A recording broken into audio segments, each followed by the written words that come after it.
Hi everyone, this is the 164th video of the ACT Math Practice Problem series, and here we have a nice problem from the concept of linear functions. As I always recommend, before seeing the solution you can pause the video and give it a try yourself, and after that of course you want to match with my solution. So let's get started. Here the question says, if f of x is a linear function and f of 2 equals 11 and f of negative 1 equals 2, then the coordinates of its y-intercept are which of the following 5 options? So this is a linear function, f of x is a linear function, and we have been provided the value of the function at two different points at x equals positive 2 and x equals negative 1, and we have been asked to find out what would be the coordinates of its y-intercept, the point where the function graph would cut the y-axis, right? So how are we going to solve it? Well, let's first try to write the general form of a linear function. So the general form of a linear function would be something like this. F of x equals, we can say mx plus b or ax plus b, whatever. We can say slope times x plus the y-intercept b. Sometimes in some books you might see it as mx plus c or ax plus b. They all mean the same thing. So this is the general form of a linear function. And now we have been provided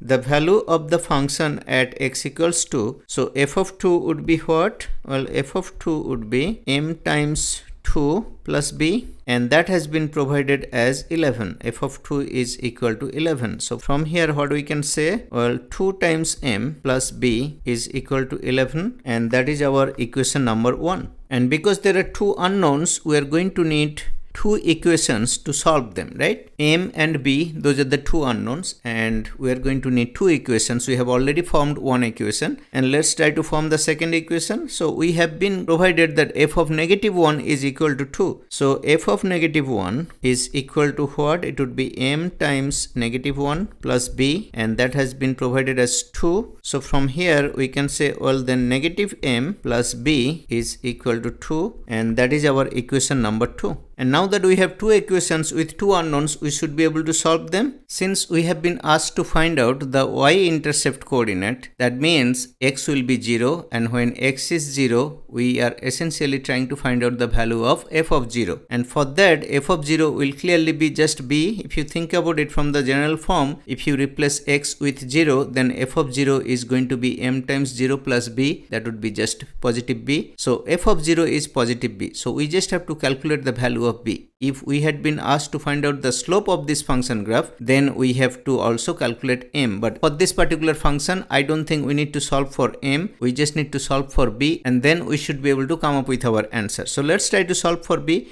Now what is the first equation? Well, the first equation is 2 times m plus b is equal to 11, and then negative m, the second equation, negative m plus b is equal to 2. Now let's do this. Let's multiply the second equation by 2. Then this second equation becomes negative 2 times m plus 2 times b is equal to 4. And now if we simply erase the second equation, I'm going to erase the second equation right here. So now let's assume that those are our two equations, and now I'm going to add both of them together and then see what happens. So now I'm going to add them. So if we add them, you can clearly see that the positive 2m and the negative 2m, they will cancel each other, and we're going to be left with positive b plus positive 2 times b, so that would be positive 3 times b. So that is 3 times b is equal to 15, and from here we can say, well, then definitely b is equal to 15 over 3, that is 5. So now that we know the value of b, then what would be the coordinates of the y-intercept? Well, y-intercept is the point where the function graph cuts the y-axis. That means the x-coordinate of that point would be 0. And if x-coordinate is 0, then what would be the y-coordinate? Well, that would be f of 0. So x-coordinate is 0. For the y-intercept, x-coordinate is 0. So I'm writing it here. X-coordinate is 0. And what would be the y-coordinate? Well, the y-coordinate would be f of 0. And what is f of 0? F of 0 would be m times 0 plus b. And in this case, that would be 0 plus, we already know the value of b, that is 5. So this is essentially 5. So the coordinates of the y-intercept would be 0, 5. And if you look at our answer options, we have 0, 5 under option K. So option K would be the correct option. I hope everything made sense. Thank you for watching. See you in the next video.